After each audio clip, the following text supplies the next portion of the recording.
कल की कथा में और हम सब ब्रजवासी श्री द्वारिकावासी भगवान का मंगलमय विवाह में भाग लेकर के खूब आदर सत्कार बधाइयाँ हुई। मंगल गीत द्वार द्वार गाए जा रहे हैं। आचार्य सुखदेव कहते हैं, राजन सभी द्वारिकावासी भगवान को आया करके वंदन करते हुए और भगवान को मंगल स्तवन करते ठाकुर को बधाइयाँ अर्पित कर रहे हैं। अहो तम्मानिनस्वा विभवं यशक्षयं परे जरा संधवसान से हिरे। अहो दिगस्मान्यस्यात् धन्वना गोपैर्हतं केसरिणां मृगैरिव। जैसे बड़े हाथियों के झुंड में सिंह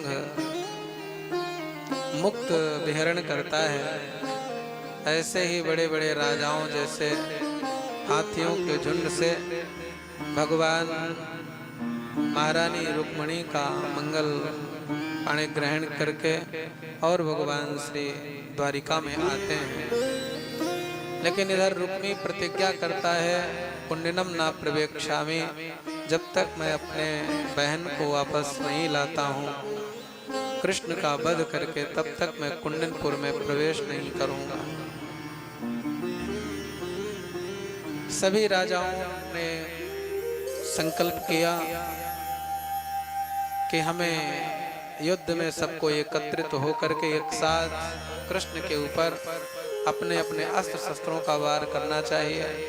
अकेला कृष्ण कहाँ तक हमारे सामने टिक पाए। ऐसा ही हुआ।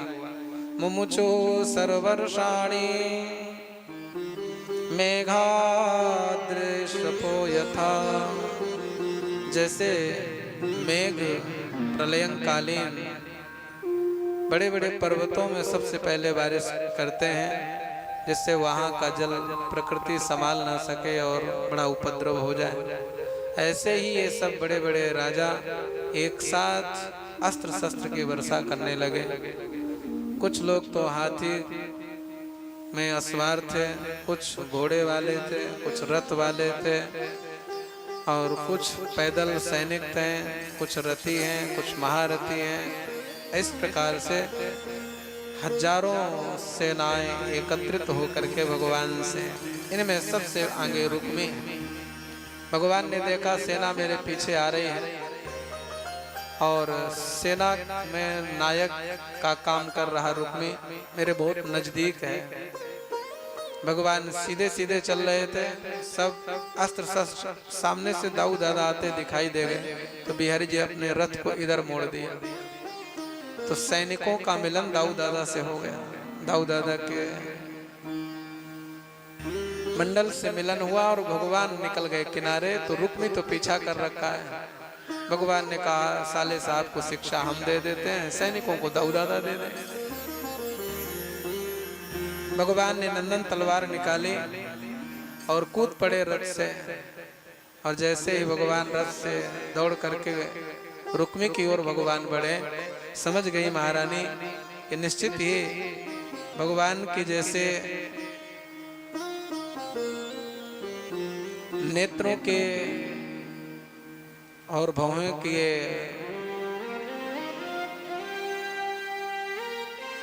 टेढ़ा होना, नेत्रों का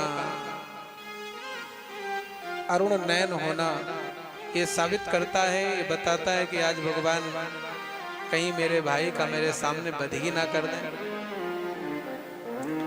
तो महारानी रुक्मिणी भी पीछे पीछे दौड़ी भाई के प्रेम में। तस्य चापतता खड्गम तिलश्चर्म, तस्य पतता खड्गम तिलश्चर्म चेशुभि, चित्वा सीमाददे तुग्मं रुक्मिणं हन्तुमुद्यतः। रुक्मी के वध करने का उद्यम देख करके महारानी रुक्मिणी चरणों में भगवान के गिर पड़ी।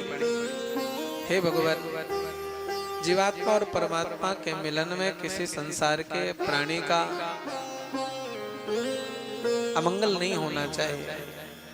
भगवान ने प्रार्थना स्वीकार की। तलवार के द्वारा आदि मूछ और आदि दाढ़ी भगवान ने उनके निकाल दिए। दाऊद दादा ने जब ये देखा कि इतना बड़ा अपराध हो रहा है, दाऊद दादा इन सैनिकों को ठिकाने लगाकर दौड़े भगवान की ओर। असाध्विदम कृष्णो, कन्हैया ठहरो, आपने ये कार्य कब से ले लिया? अपने सुहृदों का इस प्रकार से अपमान करना वपनम चास्मस